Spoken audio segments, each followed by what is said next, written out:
Uh, so I am very happy and consider as a privilege to share some of my thoughts in this Zoom conference on the invitation of South Asian Research Institute for Minorities.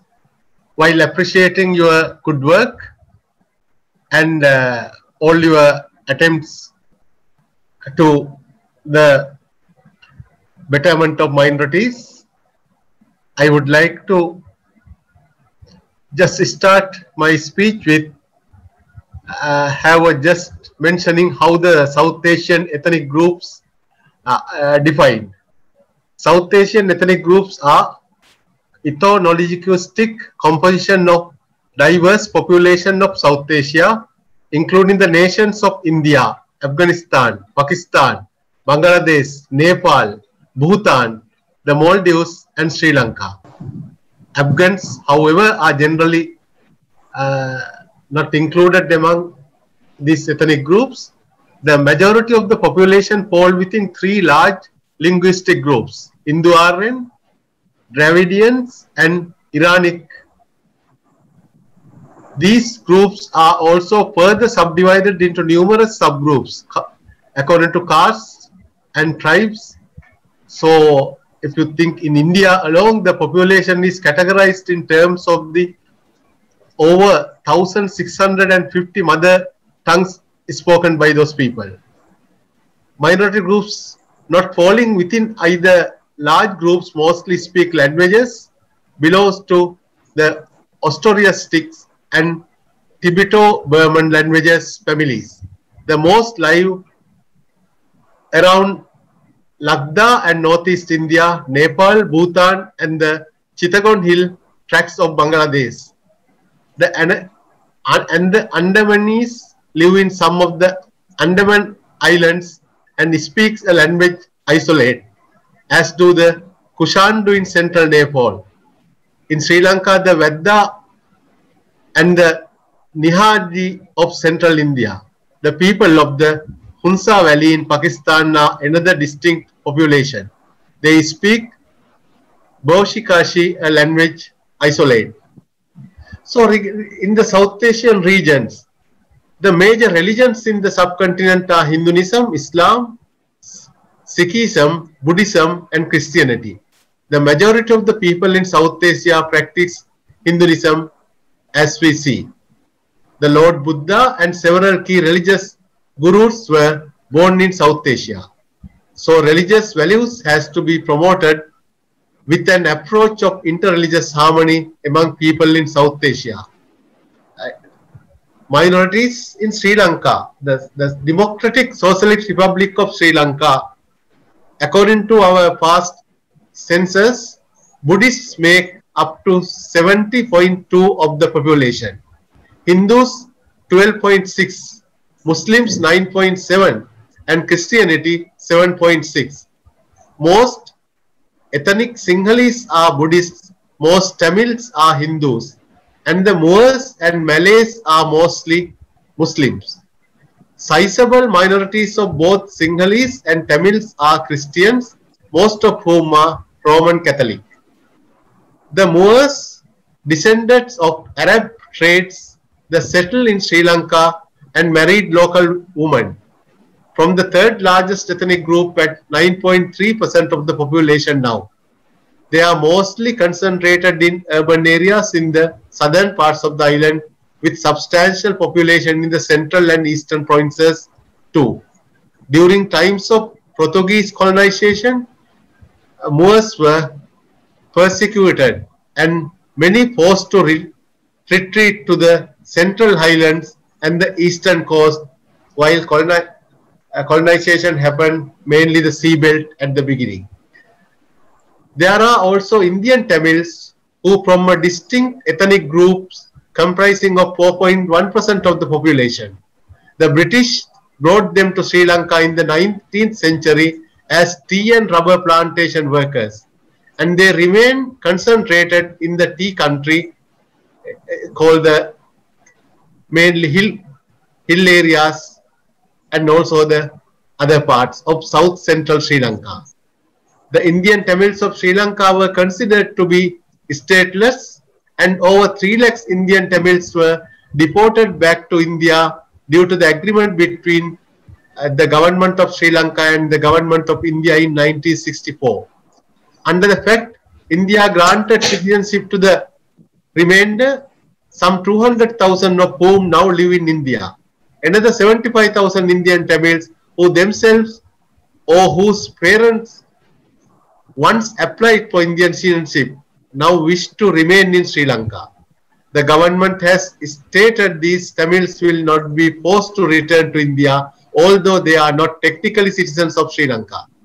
By the 1990s, most Indian Tamils had received Sri Lankan citizenship, and some even were not granted Sri Lankan citizenship until 2003. But now it is granted. Smaller minorities include the Malays, who descended from Austronesian settlers, the Burghers, who are descendants of European colonists, principally from Portugal, the Netherlands, and the UK, and ethnic Chinese migrants who came to the island in the 18th and 19th century, and a smaller population who are descended from Africa. Several hundred thousands of Tamils left Sri Lanka and living mainly South India as refugees. It's been sometimes a burning issue in the South Indian politics too. That happened during the war in the past. Almost 30 years long war was there in Sri Lanka. Once around 200,000 Indian peacekeeping forces also arrived to Sri Lanka to create the process of peace, but they were failed and left. So it seems to be minorities having at end of seeking refugees in another country. As example, during the war period in Sri Lanka, many Tamil people went to South India as refugees yet to be returned. Some Christians in Pakistan used to come to Sri Lanka and ask in refugee status, sometimes in order to migrate to a safer part of the world. Now there's a present situation, the COVID effect for minorities, also one of the point I like to explore. The COVID-19 pandemic is hitting South Asia during a period of sustained assaults by governments on the rights of minorities, and the marginalized communities face severe obstacles in assessing their rights to nationality amidst rising majoritism nationalism across many parts of South Asia. Media and other right group activists highlights how numerous communities, including religious minorities, are denying official refugee or minority status by politicized and discriminatory citizenship laws, leaving them deprived of essential rights and services. This means that they are even more exposed to the worst impact of the pandemic now we are undergoing. Minorities in the region face a range of discriminatory exclusions and restrictions in relationship to citizenship, in breach of their international human rights, which also leaves them vulnerable to denial of other rights and access to basic services of their life, including, unfortunately, access to health care and information in their own languages during this pandemic crisis.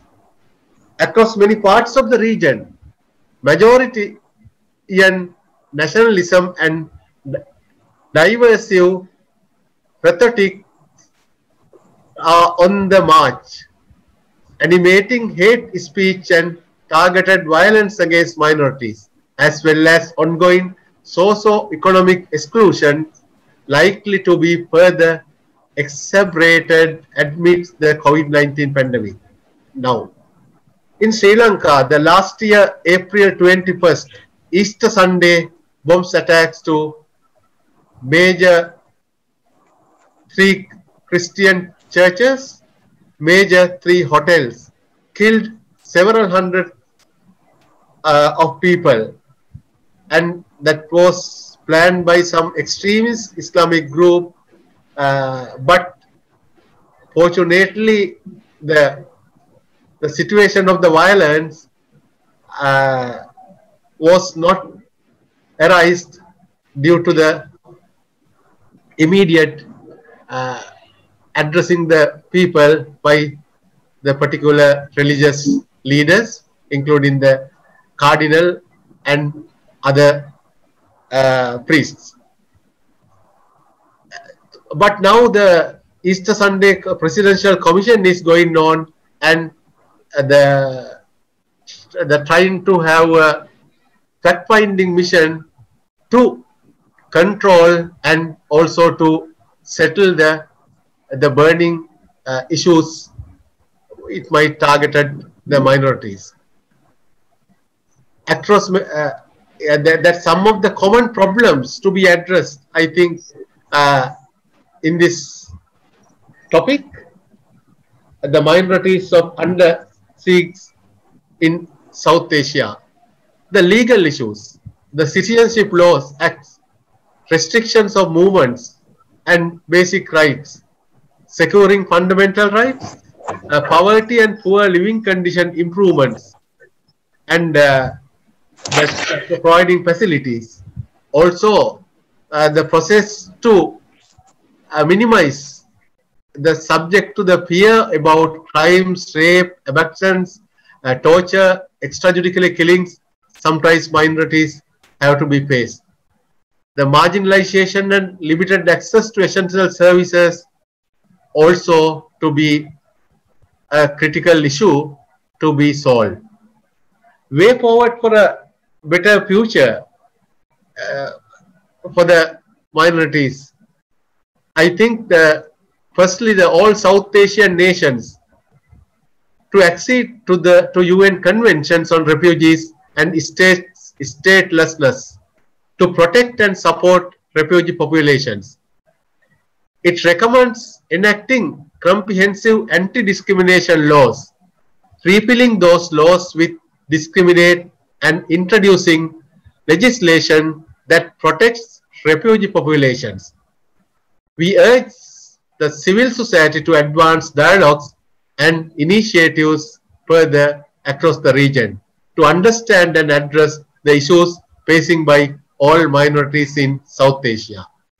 Secondly, the importance of good governance in showing how we can collectively pass the test of humanity, focusing the long-term future and stability of their countries.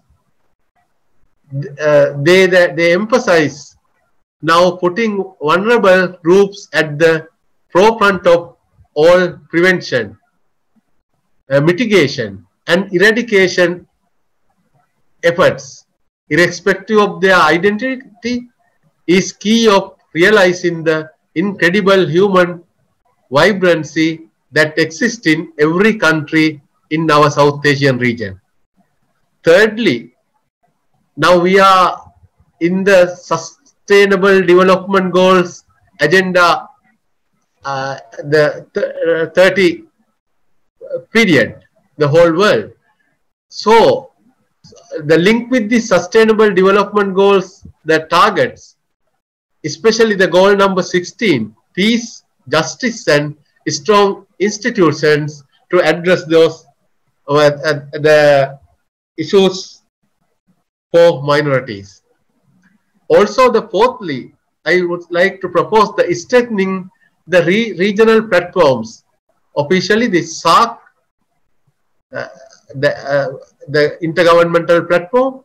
Also, we have many other civil society regional networks operating in South Asia. To them to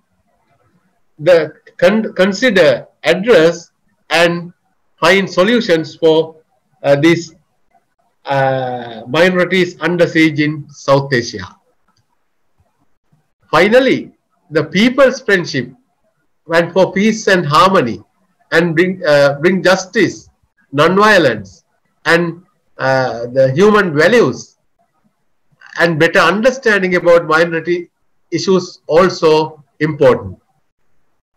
So all these above 5 points, I wish to propose to consider in depth and to find a way out from this problem and way forward for a better future in South Asia. So once again, thanking the organizers, the South Asian Research Institute for Minorities, and all my fellow distinguished speakers and all listeners. I wish you all the best, the safe from this COVID-19 era, and we go forward for a better world and addressing these burning issues. Thank you very much.